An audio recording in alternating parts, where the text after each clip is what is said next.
LMD Magazine and EFM present Biztalk, taking an in-depth look at today's biz landscape. Good morning and welcome to LMD EFM Biztalk, the LMD 100 special, where we bring you the top performing companies who made it to the leaderboard in our 2014-15 issue. Today with us, we have Mr. Shyam Bora, Managing Director of Lanka IOC, who's talking to us about the company's performance and the industry trends that's affecting the petroleum industry in Sri Lanka. Good morning, Mr. Bora. Good morning.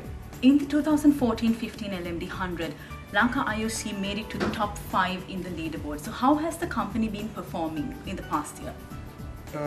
Our company is performing very well. Actually, if you see our results, the results are better than what it was there in 14-15. The performance for 15-16, we had a net profit of 2.23 billion Sri Lankan rupee compared to 1.88 billion Sri Lankan rupee in 14-15. Not only the profit, but in spite of the global volatility in the crude oil prices and petroleum product prices, we were able to achieve our growth in all the segments which are there with us. You're a part of a petroleum giant from our neighboring country. So how do you view Sri Lanka's growth potential? As you know, Indian Oil Corporation Limited, which is the parent company, that is the largest commercial entity there in India, and it is number one Fortune 500 ranked company in India actually. So we are getting all the strategies in place based on our experience there in Indian Oil Corporation Limited, and Sri Lanka as a country and as an oil energy sector company is benefited because of the experience which we all are having actually. Undoubtedly, Sri Lanka as of now is stable, and political environment as well as the you see the development which is taking place in the country is helping us to improve our energy sector also, and there is a strategic location advantage to Sri Lanka, and educated talent pool is also available. So all these are combining together and is going to take it forward in coming years actually. Most important thing what is there is the stability. Political environment is improving day by day, and which is going to help this country in a big way. When analyzing post-balance sheet performance, Lanka IOC was in the red for the first half of 2015 and 16. So has the company recovered from this position? Yes, you are right. The first quarter we were just having a marginal profit, and in quarter two we were there in red actually. And after that the global prices started stabilizing, and in fact it moved downward. So it has helped us in achieving our targets. But you need to understand that why it has happened actually. As you know that the government revised the prices of petroleum product in the year 2015 in the month of December and January 2014 December and January 2015, and at the same time the taxes were also increased. And if you see the difference in the retail selling price and the taxes, so there was a double whammy on the companies like us, and because of that we were in red actually during that period, in spite of we are having a better verticals with us. So after second quarter, third and fourth quarter were good for us, and apart from this we didn't stop here, we also started optimizing our costing, optimizing our supply and distribution, so that also helped us. We have also improved our the systems which were in place, so it has helped company in giving better performance during the third and fourth quarter, and not only it wiped off the performance of the quarter two, but it gave the better result than what it was there in 14-15. Being a top-ranked energy company, how does market volatility affect Lanka IOC? Definitely the market volatility is affecting Lanka IOC in a big way, the way it is affecting any country where the entire product is imported, because Sri Lanka, as you know, is based on total import of either crude oil or finished product.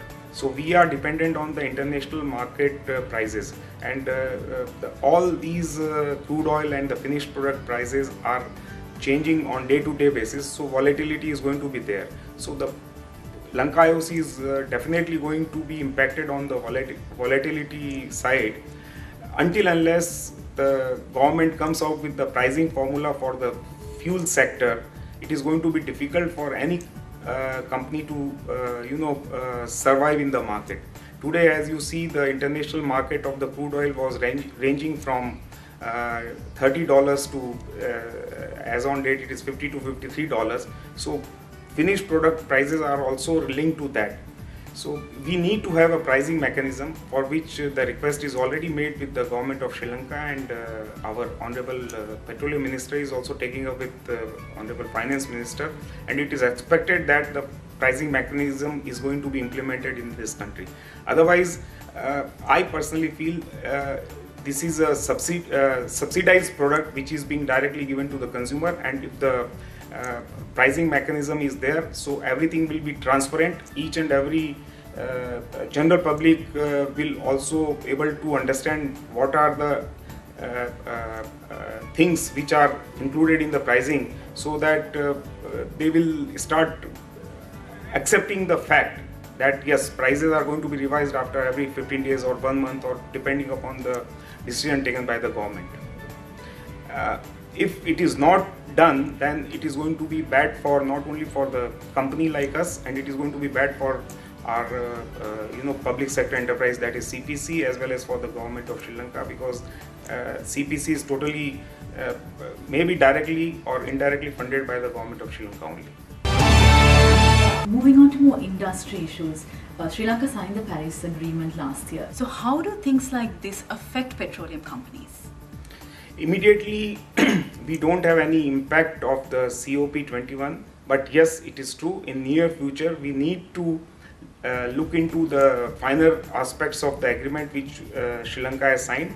As far as Lanka IOC is concerned, we are readily geared up to import the best of the product which is available in the world as soon as the government of Sri Lanka comes out with that detailed policy guidelines. Apart from that, this country is also having a sufficient, renewable energy sources, say for example solar, wind, biomass, biofuels. So if we switch over step by step to these newer fuels, it is going to help in a big way to compensate what carbon tax is going to be implemented in time to come. Shyam, taking your views on supply chain optimization, everyone's talking about managing costs across the supply chain, especially when you're competing in a dynamic market. So how do petroleum companies stand in this stance? We are having expertise in importing the product actually, and based on that there are so many things which are involved in it. First of all, you need to have a better pricing, then you will have to hedge the product, then you need to have a proper supply and distribution, shipping cost. All these things needs hell lot of experience, and there are so many technologies which are available which helps you to take the decision so that it helps overall the organization. In our case also, as I told you during the third quarter, when we were not doing well because of the price effect which was there, so we started looking internally and we started looking at how the optimization in our company can take place, and which has helped us in a big way. So suppose the other companies can also take advantage of this optimization, reducing the cost in each and every segment, so that the company can perform better, and the company which is going to be more competitive in the form of cost and optimizing the entire things which are there with them is going to help them. So it's evident that Lanka IOC is competing in a very dynamic market. How are you gearing up for 2020? Yes, we are already there in the market, so we have already planned for next 5 to 10 years, and as per our board of directors, we have already submitted our plan, and we are having for not only for the existing portfolio, but we are trying to expand our portfolio recently we are going to come in the petrochemical segment also. Then we are going to do small experimental basis in biomass also.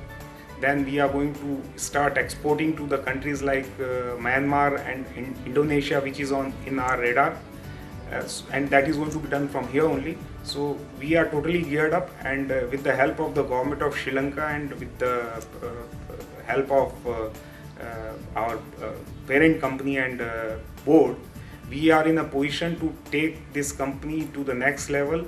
And say for example, we are going to increase 15 to 20 petrol stations every year. We are going to increase our lubricating oil market share. We are going to increase our bunkering market share, and we are going to have something bulk tankage facility in bitumen also. So all these things are going to help us, and we are going to enter into some new segments also. So I personally feel that Lanka IOC is in a better shape to take care of the company in next 5 to 10 years, and the plan is already there, and it is already going to be implemented in time to come. Thank you for joining us today, Shyam. It was a pleasure having you on the show. Pleasure. Thank you very much. That was Managing Director of Lanka IOC, Shyam Bohrat. Thank you for joining us on LMD EFM Biztalk. See you next time. Tune in every Tuesday and Thursday for more insights from our business community. You can also log on to efm.lk and lmd.lk/lmdtv for a visual experience of BizTalk.